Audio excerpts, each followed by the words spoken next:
വിവാഹം കഴിഞ്ഞാൽ വീട്ടിലിരിക്കണം എന്നായിരുന്നു രണ്ടു വീട്ടുകാരുടെയും നിലപാട്. പഠനം ഉപേക്ഷിക്കില്ലെന്ന് തീരുമാനിച്ചു. ഇത് ദൈവവും ഞാനും തമ്മിലുള്ള മത്സരമായാണ് തോന്നിയത്. സഹിക്കാൻ പറ്റാത്ത വേദന. എഴുന്നേറ്റ് നിൽക്കുമ്പോൾ കുഞ്ഞു താഴേക്ക് ഇറങ്ങി വരുന്ന അവസ്ഥയിലേക്കെത്തി. 17-ാം വയസ്സിലായിരുന്നു പാലക്കാടുള്ള സൽഹയുടെ വിവാഹം. ക്ലാസ്സിൽ നിന്ന് പിടിച്ചിറക്കി കല്യാണം കഴിപ്പിച്ചതുപോലെ. വിവാഹം കഴിഞ്ഞ് ഭർത്താവ് വിദേശത്തേക്ക് പോയി. പഠിക്കണമെന്നും സ്വന്തമായി സമ്പാദിക്കണമെന്നും മോഹമുണ്ട്. പക്ഷേ വീട്ടിൽ നിന്ന് ഇറങ്ങാൻ അനുവാദവുമില്ല. കുടുംബവും കുട്ടികളുമായി 4 ചുമരുകൾക്കുള്ളിൽ ജീവിക്കുന്ന ഒരാളായി മാറാൻ സൽഹ തയ്യാറായില്ല. 4 മക്കളുടെ അമ്മയായിട്ടും പഠനം തുടർന്നു. മൈനസിൽ നിന്ന് തുടക്കം. സയൻസ് പഠിക്കണം എന്നായിരുന്നു മോഹം. പക്ഷെ ഉപ്പ എന്നെ അറബിക് കോളേജിലാണ് ചേർത്തത്. ക്ലാസ്സിൽ നിന്ന് ഒരു ദിവസം വീട്ടിലെത്തിയപ്പോഴാണ് അറിഞ്ഞത് പിറ്റേന്ന് പെണ്ണ് കാണായി വരുന്നുണ്ട്. കരച്ചിലൊന്നും വില പോയില്ല. ഒരു പെൺകുട്ടിയോടും ആരും ഇങ്ങനെ ചെയ്യരുതെന്ന് എനിക്ക് തോന്നി. പെണ്ണ് കാണൽ ചടങ്ങിന് ഒരു നോട്ടം കണ്ടിട്ടേ ഉള്ളൂ. പിന്നെ ആളെ കാണുന്നത് വിവാഹത്തിന്. 2 മാസത്തിനുള്ളിൽ വിദേശത്തേക്ക് പോകുകയും ചെയ്തു. ഞാൻ ഒറ്റയ്ക്കായതുപോലെ. 1 വർഷം കഴിഞ്ഞ് ഭർത്താവ് അബ്ദുൽ ഗഫൂർ നാട്ടിലെത്തിയപ്പോൾ ഞാൻ വാശി പിടിച്ചു. ഇനി തിരിച്ചു പോവേണ്ട, സ്വർണമൊക്കെ വിറ്റ് ഒരു കട തുടങ്ങി. വിവാഹത്തോടെ നിന്നുപോയ ഡിഗ്രി പഠനം പൂർത്തിയാക്കാൻ വലിയ ആഗ്രഹമായിരുന്നു.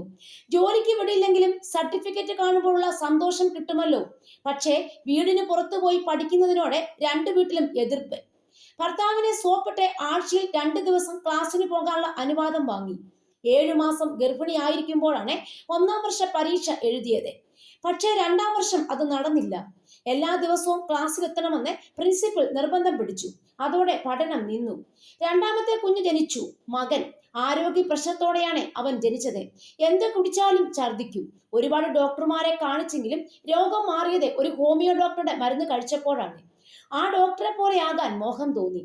മെഡിസിന് ചേരണമെങ്കിൽ +2-ന് സയൻസ് പഠിക്കണം. പക്ഷെ വീട്ടിൽ നിന്നിറങ്ങാൻ പറ്റില്ലല്ലോ. ഡോക്ടറായാൽ അതിൽ കാരുണ്യവും കൂടി ഉണ്ടെന്ന് ബോധ്യപ്പെടുത്തിയപ്പോൾ ഭർത്താവിന്റെ മനസ്സലിഞ്ഞു.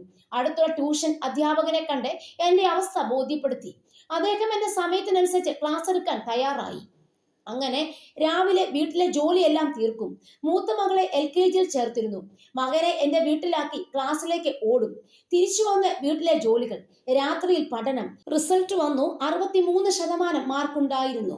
ക്ഷമ, സ്മാർട്ട് വർക്ക്, ഹാർഡ് വർക്ക് ഇത്രയും ഉണ്ടെങ്കിൽ ജീവിതത്തിൽ വിജയിക്കാമെന്ന് അന്ന് പഠിച്ചു.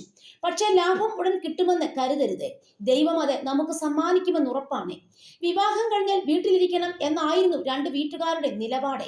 വീണ്ടും ഭർത്താവിന് പഠനത്തെക്കുറിച്ച് മനസ്സിലാക്കാൻ ശ്രമം തുടങ്ങി. കുടുംബത്തിൽ ഒരു കുറവുണ്ടാക്കാതെ എന്തെങ്കിലും ചെയ്തോളാൻ അനുവാദം കിട്ടി. അങ്ങനെ അക്യുപങ്ചറിന്റെ ഒരു കോഴ്സ് പഠിച്ചു.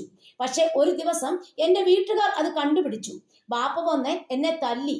ഇനി വീട്ടിൽ നിന്ന് ഇറങ്ങരുതെന്ന് പറഞ്ഞു. അതോടെ എനിക്ക് വാശിയായി. പഠിക്കണം എന്ന് മോഹമുണ്ട്. ദൈവം ചിറകുകളും തന്നു. പക്ഷെ കെട്ടിയിട്ടിരിക്കുന്നത് എന്തൊരു സങ്കടമാണ്. ഞാൻ പറക്കാൻ തീരുമാനിച്ചു. ആയിടയ്ക്ക് ഡയബറ്റീസ് എഡ്യൂക്കേറ്റർ കോഴ്സിനെ കുറിച്ച് അറിഞ്ഞു. ചെന്നൈയിലാണ്. 4-5 മാസം അവിടെ പോയി നിന്ന് പഠിക്കണം. ആലോചിക്കാൻ പോലും പറ്റില്ല. പക്ഷെ അതൊരു വരുമാന മാർഗമാകുമെന്ന് പറഞ്ഞപ്പോൾ ഭർത്താവ് സമ്മതിച്ചു. ക്ലാസ് തുടങ്ങി. ആദ്യ ആഴ്ച കഴിഞ്ഞു.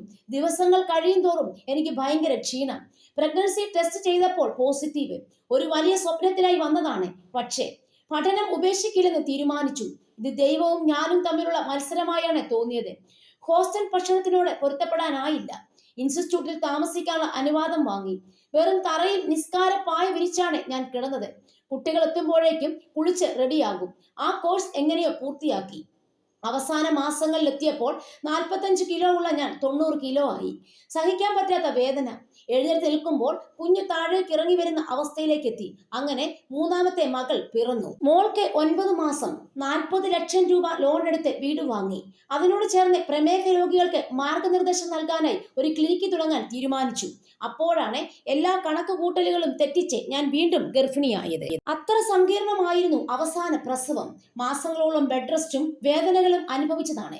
ഉടനെ മറ്റൊരു കുഞ്ഞ്. അബോർഷൻ അല്ലാതെ മറ്റു വഴിയില്ലെന്ന് ഭർത്താവ് പറഞ്ഞു. പക്ഷേ ഞാൻ സമ്മതിച്ചില്ല. ഒരു ജീവനെ ഇല്ലാതാക്കാൻ തയ്യാറല്ലെന്ന് തീർത്തു പറഞ്ഞു. മകൻ പിറന്നു. ആരോഗ്യ പ്രശ്നങ്ങളും പോസ്റ്റ് പാർട്ടം ഡിപ്രഷനും കൊണ്ട് ഞാൻ ഒരുപാട് അനുഭവിച്ചു. പക്ഷേ അവന്റെ മുഖം കാണുമ്പോൾ അതെല്ലാം മറന്നു. ഒരു വരുമാന മാർഗം വേണമായിരുന്നു. യൂട്യൂബിൽ വീഡിയോകൾ അപ്ലോഡ് ചെയ്തു തുടങ്ങി. എഡിറ്റിംഗ് ഉൾപ്പെടെ എല്ലാം യൂട്യൂബ് കണ്ടാണ് പഠിച്ചത്. കുഞ്ഞുങ്ങൾക്ക് ഭക്ഷണം ഉണ്ടാക്കുന്നതും വീടൊരുക്കുന്നതും ഒക്കെയായിരുന്നു ആദ്യകാല വീഡിയോകൾ. 166 വീഡിയോകൾ കഴിഞ്ഞപ്പോൾ മോണിറ്റൈസേഷൻ ആയി.